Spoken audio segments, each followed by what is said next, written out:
ఇప్పుడు ఆడోళ్ళు ఎట్లా చేస్తారు సినిమా అంటే ఆహా ఆహా ఆహా అంటుంటారు. అంటే అది దెంగుతా అంటే దానికి కలిగినప్పుడు ఏం చేస్తుంది మళ్ళీ తిరిగి దెంగించుకున్నట్టు ఇట్లా అనుకుంటా సుఖపడ్డట్టు చేస్తూ ఉంటుంది. అది జరగదు, సింగిల్గా జరగదు అని అక్కడ అట్లా చేస్తూ అంటారు.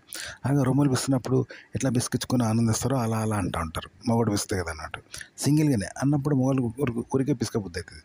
పొక్కుతోట ఆహా ఆహా అని ఇట్లా ముందుకు కిందకనే సుఖపడుతూ ఇట్లా తన్మయత్వం చెందుతూ ఉంటుంది అనుకో, మూలుగుతూ ఉంటే మొగోడు దెంగితే కలిగినట్టు అట్లా ఒక్కతే చేస్తూ ఉంటుంది. చేసినప్పుడు మొగనికి ఉద్రకం కలుగుతానంటు. సన్లో కూడా అంతే, సన్లో పిసికినట్టు ఆ హూ అని ఇట్లా అంటే అది వీడి వైపు పిసుకపోద్ది అవుతుంది దీనికి అట్లా అన్నట్టు. ఇది ఎట్లుంటుందంటే ఇప్పుడు మనం ఎదుటి వ్యక్తిని అనుకో, వాడు అట్టినే ఉంటాడు, వాడిని కొట్ట పోయి ఏ గీ అని బెదిరించాడు అనుకో, వాడు కోపం వచ్చి మనల్ని కొడతాడు కదా, ఒక అట్లా అంటూ మనం కామ్గా అవ్వకుండా నమస్తే అన్న అంటే వాడు ఊరుకుంటాడు కదా. ఇగో ఇట్లా అంట సెక్స్ కూడా ఆడదు ఇట్లనే. ఇప్పుడు మొగోడు కూడా అంతే, ఒక అమ్మాయిని దెంగినట్టు చేసుకుంటా ఆ ఊ ఆ అని తన్మయత్వం చెందుతూ వాడు సుఖం పొందుతూ ఉంటే స్త్రీకి ఉద్రేకం కలుగుతున్నట్టు. దెంగినట్టుగా అయ్యి ఉరికొచ్చి కథ లేపు చూపెడుతుంది. అది ఆడలకు కూడా ఉంటుంది అన్నట్టు.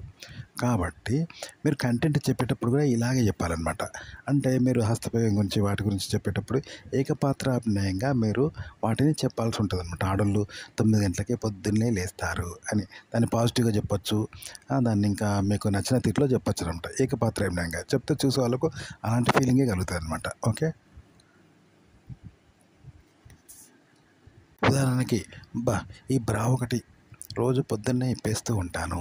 మా ఆయనగారు పొద్దున రాగానే బ్రా విప్పే అంటాడు. ఇక సారీ ఇప్పని ఆయన శృంగారం చేయడు. అందుకే ఎంచక్క సింగులు ఊడదీసి విప్పేస్తూ ఉంటాను. ఇక నా బొడ్డంతా చూస్తూ ఉంటాడు. ఇక పెరుగులా తడుతూనే ఉంటాడు. బ్రా విప్పకపోతే ఆయన పని కాదుగా. ఇక బ్రా విప్పేస్తే నాకు ఆనందంగానే ఉంటుంది. మరి ఇక నా యూజ్ దగ్గర వెంట్రుకలు ఇవన్నీ ఉన్నాయి చూశారు, దట్టంగా ఉంటాయి. నాకేమో సిగ్గేస్తుంది. నా వెనక అంటారా ఆ పెరుదులు చాలా పెద్దగా ఉంటాయండి. ఏమిటోనండి, ఆడదనం అంటేనే ఇలాగా. నన్ను నటితో నన్ను మా ఆయన నాకుతూ ఉంటారు. మరి మగాడు నాకపోతే ఏం చేస్తాడు? నేను ఆయన ఎంచక్క పట్టి చెప్తాను. ఆడదనం అంటేనే అంతేగా.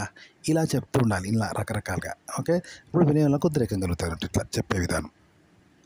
అలాగే ఏకపాత్రాభినయంలో ఇలా చెప్పాలి. మళ్ళా బ్రా విప్పేస్తేనే మగాడికి ఆనందమే పిల్ల. అందుకే చక్కగా బ్రా విప్పి ఓపెన్ చేసేస్తూ ఉండాలి ఆడవాళ్ళు. అలాగే నగ్నంగా ఉండడం అనేది కూడా చాలా అవసరం. ఎందుకంటే పురుషుడు ఆనందించేది స్త్రీని. స్త్రీ కోసమేగా వాళ్ళ కళ్ళన్నీ మనల్ని వెతుకుతాయి. అలాంటప్పుడు నగ్నంగా ఉండడం అనేది ఉంటేనే వాళ్ళకు నేత్రానందం కలుగుతుంది. ఇక పెద్ద మనిషి అయిన ప్రతి పిల్ల ఆ చున్నీ వేసుకోవద్దే. అది మగాళ్ళు చూడడానికిగా రొమ్ములు ఉన్నాయి, చూపిస్తూ ఉండాలి. తప్పేంటి, పిల్లాలేగా పిసికించుకుంటే ఏమవుతుంది? పిల్లాడిగా వాళ్ళకు పిసకాలంటుంది, నీకు పిసికించుకోవచ్చు. దాందేముంది? మగాళ్ళు రొమ్ములు చూస్తారుగా, అడ్డు పెట్టుకోవడం దేనికి? ఇలా నెగిటివ్ పాజిటివ్గా చెప్పాలి, అది ఏకపాత్రాభినయంగా. ఇలా చెప్తే వినేవాడికి ఉద్రేకం కలుగుతుంది కాబట్టి ఈ విధంగా చెప్పండి. మీకు అర్థమైంది కదా. ఒక సెక్స్ కంటెంటే కాదు, పాజిటివ్ని కూడా ఇలాగే చెప్పాలి. పాజిటివ్గా కూడా, పాజిటివ్ కంటెంట్ కూడా. అలాగే ఇప్పుడు షార్ట్ ఫిల్మ్ తీస్తున్నప్పుడు ఒక అమ్మాయి మోసం చేసింది, ఆ అబ్బాయి ఏం మోసం చేశాను అని అడుగుతుండ. అప్పుడు ఇలా పెట్టాలంటే, వస్తే నేను ఏం మోసం చేశాను రా, నీకు ఏం చేశాను రా, నీకేం ద్రోహం చేశాను రా, నాకెందుకని నేను చేశారా, నన్ను ఎందుకు మోసం చేసి వెళ్ళిపోతున్నావురా, ఇలా అమ్మాయి డైలాగ్ అనమాట.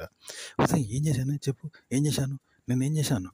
ఒక్కరోజు ఆఫీస్ పోయినంత మాత్రాన నీకు మోసం చేసినట్ట, ఒక్కరోజు అమ్మాయితో మాట్లాడినంత మాత్రాన నీకు మోసం చేసినట్ట చెప్పే, అయినా నువ్వు నాకేం న్యాయం చేసావు, ఇలాంటి డైలాగ్ అనమాట.